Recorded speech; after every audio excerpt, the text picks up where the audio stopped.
ये क्वेश्चन है, previous year के क्वेश्चन है इलाहाबाद हाई कोर्ट के। ज्योग्राफी और एग्रीकल्चर ये दोनों टॉपिक आते हैं, तो इसको देखते हैं क्या है। 34 क्वेश्चन कह रहा है कि कैनाल का नाम दे रखा है और वो कैनाल किस रिवर से है वो हमें बताना है। सबसे पहला है अपर बारी डोब कैनाल, फिर सिरहिंद कैनाल, गुड़गांव कैनाल और इंदिरा गांधी कैनाल। देखो ये दो तो फेमस है, इंदिरा गांधी कैनाल और गुड़गांव कैनाल। इंदिरा गांधी कैनाल अपने देश का longest and the largest canal में एक है, ठीक है।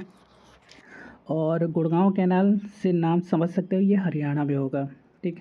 हरियाणा में यमुना रिवर है, तो सी का तो 2 हो जाएगा, ऑटोमेटिक सी का 2 हो जाएगा।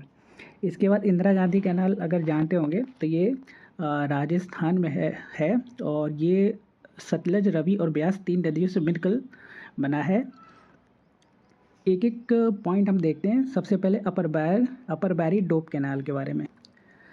अपर बारी डोब कैनाल रावी रिवर पे बना हुआ है। ये पंजाब राज्य में है, इंडिया के, और इसको ब्रिटिशर्स द्वारा बनाया गया था। 1859 से शुरू किया गया था और 1878 तक ये कंप्लीट हुआ था। दूसरा है सिरहिंद कैनाल, ये सतलज रिवर से बना है, पंजाब में बना है और 1872 में ये बना था। सिरहिंद कैनाल की एक खासियत ये है कि ग्रीन रेवोल्यूशन के टाइम इस कैनाल ने अहम भूमिका निभाई थी, तो ये याद रखना पॉइंट बी का। फिर है गुड़गांव कैनाल, जो कि नाम से ही पता चल रहा है ये हरियाणा में होगा, हरियाणा में यमुना नदी है। उसके बाद है इंदिरा गांधी कैनाल, सतलुज, रावी और ब्यास रिवर से बना है। ये राजस्थान के रेगिस्तान इलाकों में सिंचाई और जल की आपूर्ति प्रदान करता है, ठीक। पहले जो नाम था इंदिरा गांधी कैनाल का, पहले राजस्थान कैनाल था इसका नाम। इसकी जो टोटल लंबाई है वो 650 किलोमीटर है और ये largest and the longest canal है इंडिया में। तो एक एक कैनाल को हम देख लेते हैं मैप में, क्योंकि ये ज़रूरी है, मैप में देखने से आइडिया रहता है कि कहाँ पे है।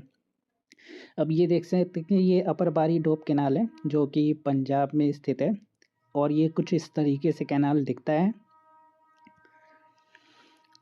इसके अलावा यहाँ देख सकते हैं ये पाकिस्तान के बॉर्डर के काफ़ी करीब है ये कैनाल, और ये पंजाब में आता है आपके, अपर बारी डोब कैनाल,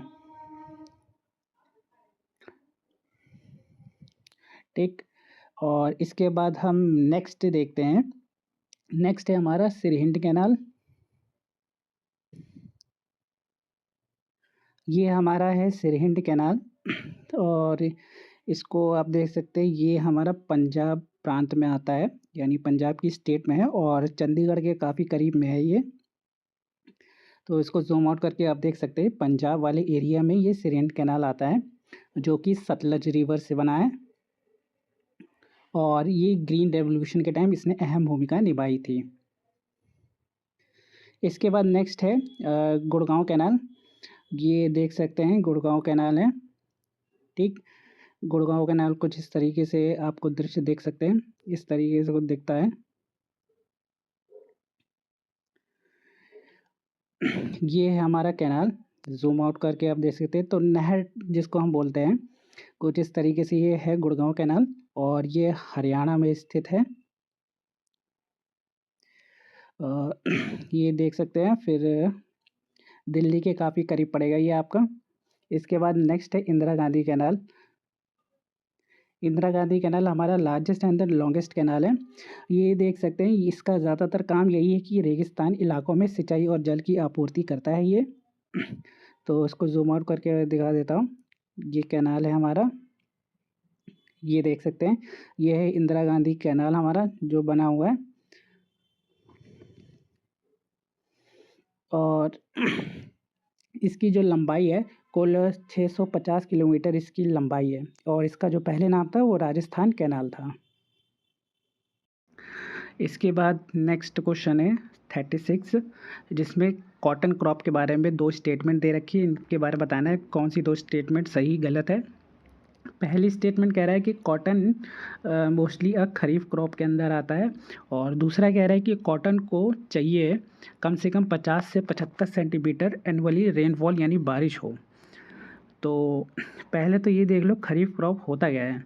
खरीफ क्रॉप ज़्यादातर मानसून यानी बरसात के मौसम में उगाया जाता है और जून जुलाई इसका टाइम होता है बोने का, और अगस्त और नवंबर के टाइम कटाई होती है। खरीफ क्रॉप के अंडर जैसे कि चावल, राइस, मक्का और कॉटन, ये सब खरीफ क्रॉप के अंडर आता है, जो कि बरसात के मौसम में ही इसको उगाया जाता है।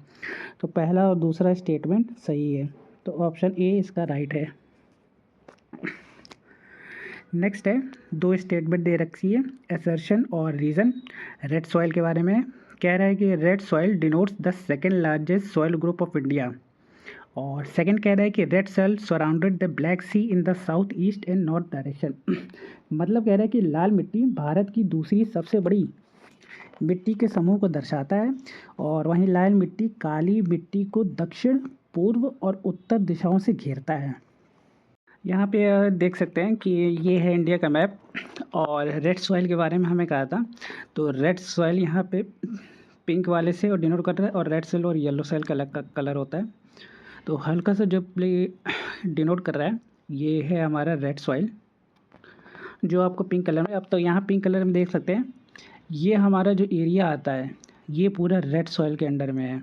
तो यानी रेड सॉइल कहाँ कहाँ मिलेगा, ये केरला, कर्नाटका और तमिलनाडु, तेलंगाना, आंध्र प्रदेश, छत्तीसगढ़, उड़ीसा के पार्ट में है, और कुछ पार्ट आपको राजस्थान के एरिया में मिल जाएगा, और मध्य प्रदेश, उत्तर प्रदेश के कुछ एरिया में मिल जाएगा।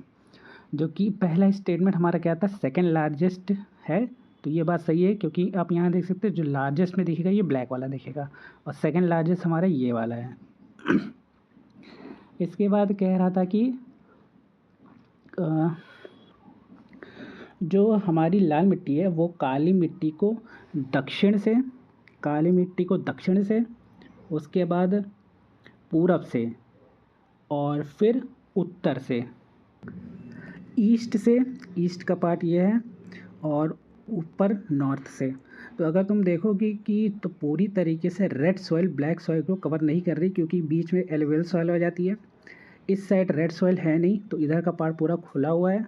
तो यानी ये स्टेटमेंट सेकंड वाली गलत हो जाएगी, जो कि ये कह रही है कि दक्षिण, पूरब और उत्तर से घेरती है। तो हमारा एक स्टेटमेंट सही है और एक गलत। तो हमारा ये हो जाएगा, कहाँ गया, ए इज़ ट्रू और बी इज़ फॉल्स, डी वाला।